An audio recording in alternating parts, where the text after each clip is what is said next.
Renungan harian dan ilustrasi. Renungan pertama, pelita yang bercahaya satu. Sebab tidak ada sesuatu yang tersembunyi yang tidak akan dinyatakan, dan tidak ada sesuatu yang rahasia yang tidak akan diketahui dan diumumkan. Lukas jam 8:17. Pelita adalah lampu dengan bahan bakar minyak. Di zaman sekarang ini, sudah jarang sekali orang menggunakan pelita untuk menerangi rumahnya karena semua orang menggunakan tenaga listrik, terkecuali di daerah-daerah terpencil, pelosok, pedalaman, atau di lereng-lereng pegunungan. Mungkin masih ada orang yang menggunakan pelita sebagai alat penerangan. Menjadi pelita adalah panggilan Tuhan bagi setiap orang percaya. Karena itu, Tuhan menghendaki kita memiliki kehidupan yang bersinar di tengah-tengah dunia ini. Menjadi pelita berarti menjadi berkat bagi orang lain. Menjadi pelita dimanapun kita berada dan kapanpun waktunya. Bisa di kantor, di sekolah, di kampus, dan juga di tempat kita tinggal. Menjadi pelita bagi orang lain tidak harus selalu di gereja. Apalah artinya kita sibuk dengan jadwal pelayanan yang padat jika kehidupan kita sendiri tidak menjadi terang dan tidak berdampak bagi orang lain. Baiklah, tiap-tiap orang menguji pekerjaannya sendiri, maka ia boleh bermegah melihat keadaannya sendiri dan bukan melihat keadaan orang lain. Galatia 6:4.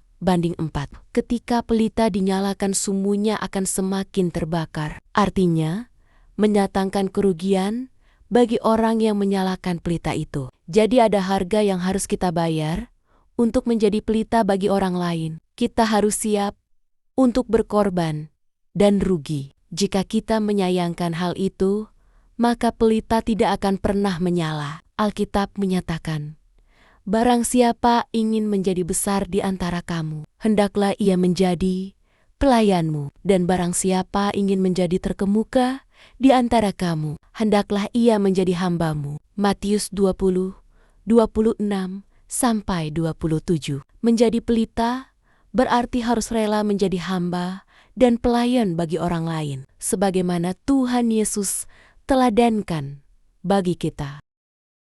Renungan kedua, pelita yang bercahaya dua. Orang membawa pelita bukan supaya ditempatkan di bawah gantang atau di bawah tempat tidur, melainkan supaya ditaruh di atas kaki. Dian Markus 4:21. Kita tahu bahwa fungsi utama dari sebuah pelita adalah memberi penerangan di kegelapan. Dunia tempat kita berpijak ini adalah dunia yang dipenuhi dan dikuasai oleh kegelapan. Karena itu, banyak orang yang tersesat dan lebih menyukai kegelapan daripada terang. Yohanes 3:19. Namun kita yang telah menerima terang Kristus, jangan tinggal di dalam kegelapan.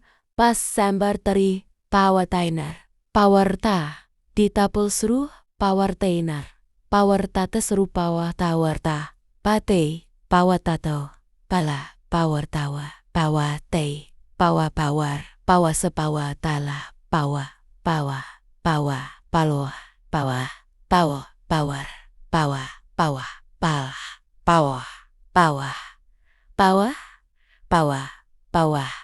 pala.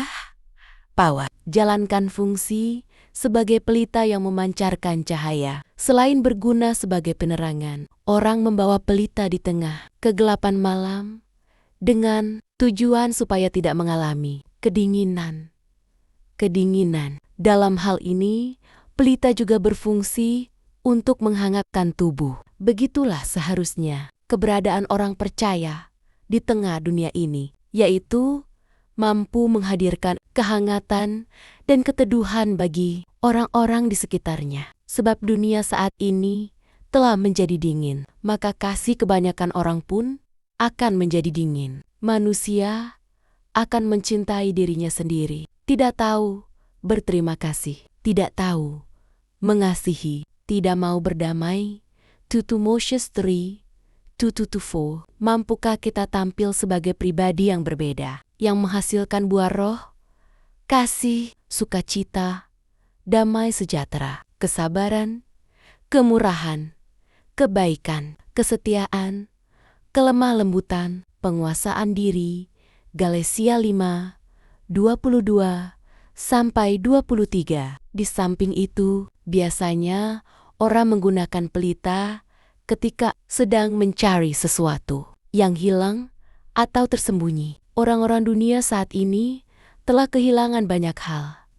Kasih yang tulus, kebaikan, perhatian, damai sejahtera, dan sukacita. Adakah kehadiran kita mampu mengisi sisi yang hilang yang selama ini tidak mereka dapatkan dari dunia ini? Namun ternyata banyak orang Kristen yang tidak bisa menjalankan fungsinya sebagai pelita karena terhalang oleh kesaksian hidupnya sendiri yang tidak bisa menjadi berkat bagi orang lain, di mana perkataan tidak sesuai perbuatan. Karena itu, perlu sekali kita mengoreksi diri, sebab iman bekerja sama dengan perbuatan-perbuatan, dan oleh perbuatan-perbuatan itu, iman menjadi sempurna.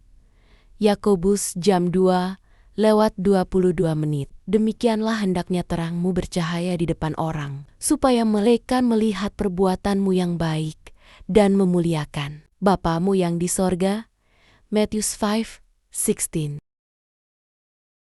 Ilustrasi, kain tenun yang rusak. Di sebuah bengkel kain tradisional, kain-kain bermotif indah ditenun menggunakan mesin kayu yang digerakkan secara manual. Setiap helai benang harus diatur posisinya dengan sangat teliti agar motif yang dihasilkan sesuai dengan cetakan dasar yang sudah ditentukan. Suatu sore, terjadi sebuah kekeliruan kecil saat pengisian ulang bahan. Gulungan benang yang seharusnya berwarna coklat tua tanpa sengaja tertukar dengan gulungan benang berwarna hitam pekat karena pencahayaan ruangan yang mulai redup. Kedua warna ini sangat mirip jika dilihat sekilas dalam gulungan besar. Kekeliruan ini baru disadari keesokan harinya, setelah kain ditenun sepanjang 2 meter. Di tengah-tengah motif yang seharusnya memiliki gradasi warna coklat yang lembut dan hangat, kini muncul garis-garis hitam yang tebal, tegas, dan sangat kontras. Orang yang mengerjakan tenunan tersebut langsung merasa sedih dan panik. Kain ini adalah pesanan khusus dan tidak ada cukup waktu lagi untuk membongkar jalinan benang 2 meter tersebut dari awal. Bagian hitam itu terlihat seperti sebuah noda besar yang merusak seluruh keindahan kain. Namun, alih-alih menyerah atau membuang kain tersebut, pengrajin senior di bengkel itu mengambil alih pekerjaan. Ia tidak mencoba menyembunyikan atau memotong garis hitam tersebut. Sebaliknya, ia dengan sengaja mengubah sedikit pola tenunan untuk sisa kain berikutnya. Ia menambahkan garis-garis hitam serupa secara berkala di beberapa tempat lain, lalu memadukannya dengan benang berwarna emas di sisi-sisinya. Ketika seluruh kain selesai ditenun, hasilnya sungguh di luar dugaan. Garis hitam yang awalnya merupakan sebuah kesalahan fatal, kini justru menjadi penegas motif yang membuat kain tersebut terlihat sangat eksklusif, modern, dan memiliki karakter yang kuat. Kain itu justru terjual dengan harga yang jauh lebih tinggi daripada rencana semula.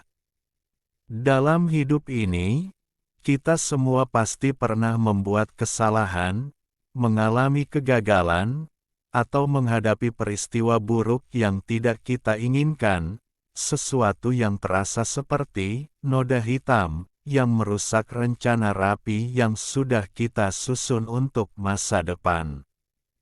Kita seringkali langsung merasa putus asa dan menganggap hidup kita telah hancur. Namun, seutas benang yang salah tidak harus merusak seluruh kain. Masa lalu yang keliru atau kejadian buruk yang menimpa kita tidak selalu menjadi akhir dari cerita hidup kita. Jika kita menyerahkan kain kehidupan kita yang rusak itu ke tangan Tuhan, Ia mampu merajut kembali sisa perjalanan hidup kita. Dengan hikmat-Nya, kesalahan-kesalahan masa lalu itu bisa diubah menjadi pelajaran berharga yang membentuk karakter kita menjadi lebih kuat, anggun, dan luar biasa. Kegagalan hari ini bukanlah akhir, melainkan sebuah proses dalam rencananya yang lebih besar.